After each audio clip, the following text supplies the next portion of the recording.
કડવું 20મું. પ્રાચીન બરહીન રૂપ પ્રસિદ્ધિ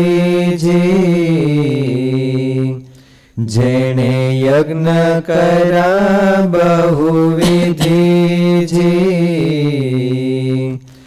અગ્નિ કુંડે કરી ભૂમિ ભરી લીધી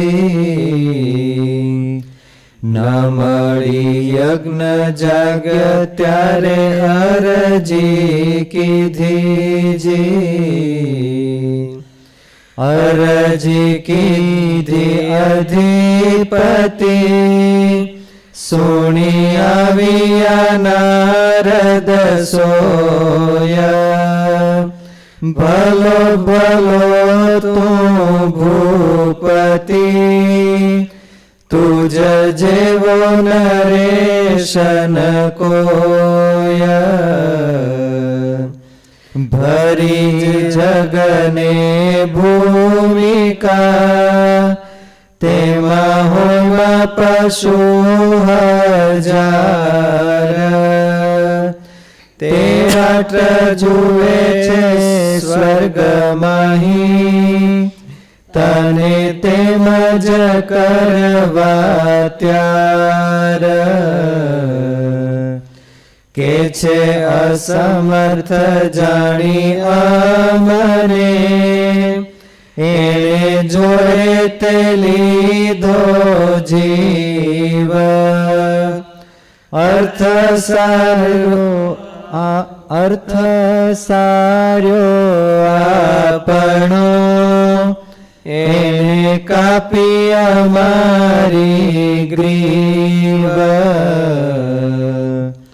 એહ તું નથી તપાસતો જગ્ન સારું ગોતે છે જાગ એહ મોટી મૂર્ખાઈનો તું કરને હવે ત્યાગ એવું સુણી નારદથી ભૂલ મૂકી દીધી ભૂપાળ યજ્ઞનું ફળ જોઈને તેમજ કર્યું તત્કાળ માટે મેલી મદત મહારાજની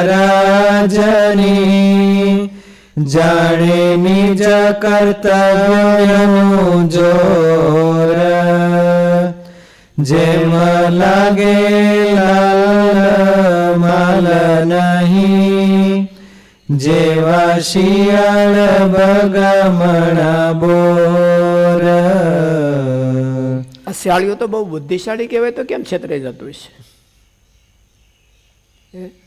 શિયાળ બગામણા વાળા બોર હોય માગસર મહિનામાં બરોબર પાકે એટલે એમાં છેતરામણા બોર હોય અને આમ શિયાળ બગામણા કે બગામણ એટલે છેતરામણ અને શિયાળિયાને છેતરાવે.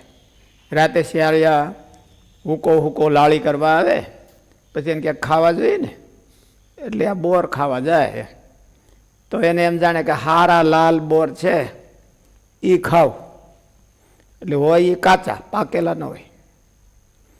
ઓલા છેતરામણા બોર હોય એ કાચા હોય તે લાલ થઈ જાય અને ઓલા હાચુકલા બોર હોય તે પાકે તે લાલ થાય એટલો બેમાં ફેર હોય. ઓલા અગાઉથી લાલ થઈને બેઠા હોય એટલે એમ જાણે કે હજી સિઝન પાકી નથી અને બધા બોર લેવા આવશે એટલે અમને જ ઉપાડશે. અને સાચી વાત એ શિયાળું તો ઘણું હોશિયાર ને લૂચું અને બધી વાતે તૈયાર પણ તોય આવું થાય. એટલે ઘણા હોશિયાર ભક્તો હોય તોય આ બોરમાં તણાઈ જાય પછી ડચુરો વળે તો હરકી લાળી થાય નહીં નકર લાળી કરવાનું એક એને તો શિયાળિયાને તો આનંદ હોય ને જેમ ગધેડાને ભૂકવામાં આનંદ આપણને વખાણ સાંભળવામાં આનંદ એવી રીતે શિયાળિયાને લાળી કરવાનો આનંદ હોય. પણ એ બધી જાય ઓલા બોર હોય તો આપણે જેમ કેમ ઉધરસ થયો એટલે ઠોઠો કરવું પડે છે એમ લાળી કરતાં કરતાં ઠોઠો કરવું પડતું છે. એટલે શિયાળ બગામણા બોર કહેવાય. લાડી કરવું એટલે લાળી કરવી એટલે મિનિંગલેસ બોલવું. શિયાળિયા બોલે ને એટલે એની બોલીને લાળી કહેવાય. શિયાળિયા બોલે, શિયાળિયું શું એ ખબર પછી આવી ફોક્સ. અને ફોક્સ સ્પીકિંગ હોય એ લાળી કહેવાય.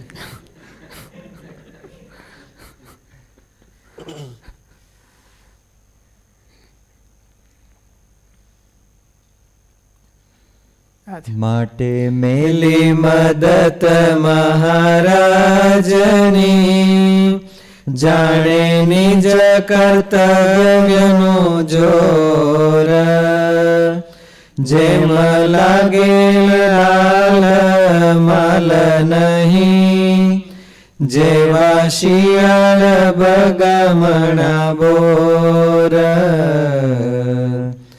સર્વે સિદ્ધાંતનું સિદ્ધાંત છે, હૃદય રાખવું હરિ ઉપરાળ.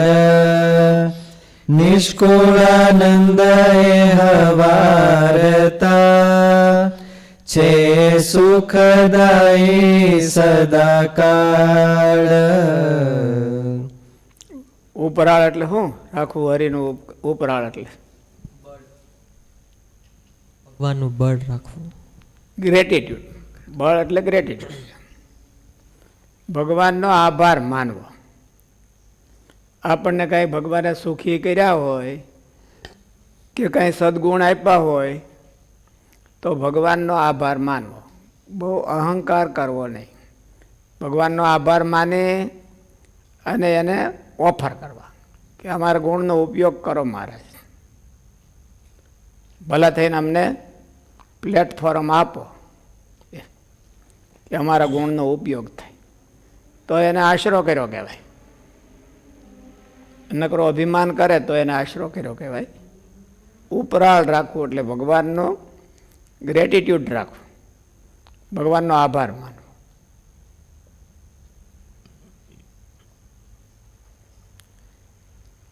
પૂર્વે એક પ્રાચીન બરહી નામના રાજા થઈ ગયા. તેને ચાનક ચડી કે મારા રાજ્યમાં એટલા યજ્ઞો કરવા છે કે યજ્ઞ કુંડ વિનાની કોઈ ભૂમિ ન રહેવી જોઈએ, અને કર્યા પણ ખરા.